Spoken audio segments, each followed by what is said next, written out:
Hello everyone. मेरे को just अभी पता चला है कि जो कैप्टन शिवम की शिप पर था वो उसको कंपनी वापस से ऑनबोर्ड कर रही है, उसको दूसरी शिप पर भेजा जा रहा है।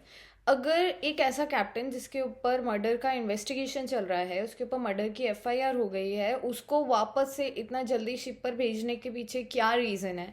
वो आपका ऐसा कौन सा राज खोलने वाला है जो आप इतना ज़्यादा डर रहे हो इन्वेस्टिगेशन से कि इन्वेस्टिगेशन स्टार्ट हो उससे पहले ही उसको फटाफट से इंडिया से बाहर भेज दो, ताकि ये matter all again 6 months 8 months खिंच जाए कि नहीं अभी तो कैप्टन है ही नहीं, कैप्टन तो शिप पर। बिकॉज ये चीज़ आप ऑलरेडी पहले के केसेस में कर चुके हो एंड यू नो मैं किसकी बात कर रही हूँ।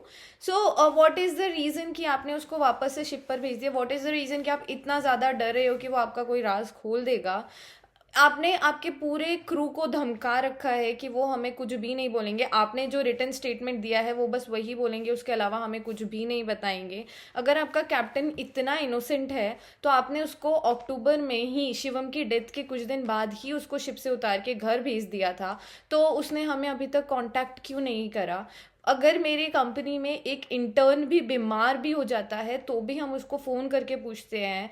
आपके कंपनी का आपके अंडर में काम करने वाला थर्ड ऑफिसर गुजर गया है, आप घर पर ही हो, आप शिप पर भी नहीं हो, आप अक्टूबर में ही घर पहुंच गए थे, तो भी आपको एक बार भी ये नहीं हुआ कि आप उसके पेरेंट्स को कॉल करके पूछो कि कोई ज़रूरत है कि नहीं है, आपको क्या पूछना है, मैं आपको बताता हूँ शिवम के बारे में? नहीं, कुछ भी नहीं किया आपने। And then you want us to believe कि आप इनोसेंट हो। अगर आप इनोसेंट हो तो फिर आप क्यों छुपे हुए थे अभी तक? Then there is one more thing कि आज हमें 4 मंथ्स हो गए हैं शिवम के डॉक्यूमेंट्स मांगते मांगते, शिवम की फ़ोटोज़ मांगते मांगते कंपनी से।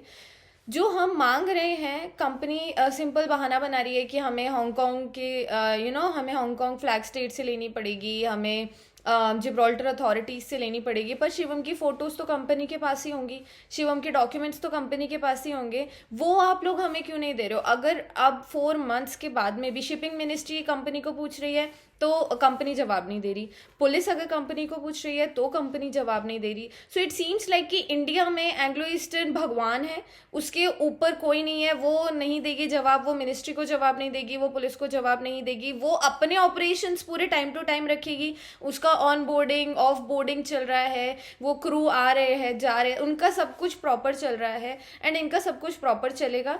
एवरी ईयर ये लोग ऐसे ही ऑफिसर्स को ऑन बोर्ड करेंगे, उनको मारेंगे, उनको घर भेज देंगे और इनका काम खत्म हो जाएगा। और हमारी जैसी फैमिलीज एफआईआर करके पुलिस के मिनिस्ट्री के चक्कर काटती रहेंगी और वो लोग हमें बोलते रहेंगे कंपनी जवाब ही नहीं दे रही, हम क्या करें?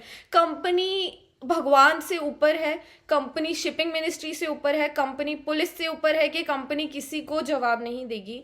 एंड आई नो कि ये एक लौता केस नहीं है, बिकॉज मैं एंग्लो ईस्टर्न के ही ऐसी बहुत सारी फैमिली से अब जुड़ गई हूँ जिन लोगों ने अपना बेटा भाई हस्बैंड खोया है। And now I am requesting every one, जिन भी लोगों ने मर्चेंट नेवी में, I am not saying for Anglo Eastern, और भी अगर कोई और कंपनी भी है, अगर आपने भी आपका भाई आपका हस्बैंड आपका बेटा खोया है देन प्लीज़ कॉन्टैक्ट मी। हम लोग उस टाइम पर उनको बचाने के लिए कुछ नहीं कर पाए, पर हम लोग उनके जस्टिस मिले बिना हम लोग नहीं बैठेंगे। वी हैव टू फाइट, हम लोग एटलीस्ट इतना कर सकते हैं उनके लिए।